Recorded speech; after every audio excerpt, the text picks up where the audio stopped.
আমরা মুসলমান বলতে চাই এই বাংলার জমিনটুকু আমাদের জমিন, এই বাংলার জমিন আল্লাহ আমাদের জমিন। এই বাংলার জমিন থেকে যদি আমাদের বিদায় নিতে হয়, এই বাংলার জমিন থেকে যদি বাংলার আলেমের বিদায় নিতে হয়, শুনে রাখো মুসলমান, বাংলার জমিনে কুকুর মরে, গরু মরে, এই বাংলার জমিনে বাংলার মানুষের কুকুরের মতো মরতে হবে, শুকুরের মতো মরতে হবে, জানাজা দেওয়ার মতো টুকরা খুঁজে পাওয়া যাবে না। ঠিক কিনা বলে? যারা মৌলবাদ কে যারা পছন্দ করে না, সাপোর্ট করে না, অনেকে মনে করে যে জামাত ইসলাম সে আবার যায় বাবার নেতৃত্ব দিব আমরা, মানা কখনোই না। আওয়ামী লীগ দিয়ে শায়েস্তা হয়েছে ও বিএনপির বাইরে আপনি শুনে রাখেন, আপনার কবলে সেই দুর্দশা আছে। যদি আপনি সেরকম আপনি শান্তি শৃঙ্খলা বজায় না রেখে আপনি ইসলাম থেকে আপনি সরে যান। ঠিক না বলে?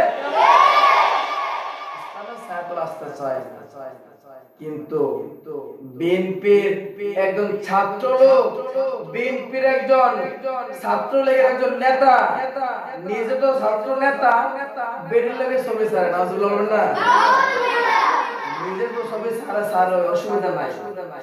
আমি পুরুষ, আমি ছবি ছাড়তে পারে, কিন্তু ছাত্রলীগের একজন লোক যদি তার বোর্ড ছবি ফেসবুকে ছাড়ে আর মানুষগুলো দেখে যখন চিৎকারে মারে, এটা কি লজ্জা? কি লজ্জা না? অবশ্যই লজ্জা। লজ্জা কি লজ্জা? তাকে কমেন্ট করে যে ভাইজান আপনার বউ তো খুব সুন্দর, নাউজুবিল্লাহ বলবেন না? নাউজুবিল্লাহ। তখন তার কাছে খুব ভালো লাগে তার বউ যে সুন্দর বলে, তো সেও আবার পাল্টা রিপ্লাই দেয়, ভাই এখন কি সুন্দর দেখছেন, গোসল করলে আর সুন্দর লাগে, নাউজুবিল্লাহ বলবেন না? নাউজুবিল্লাহ।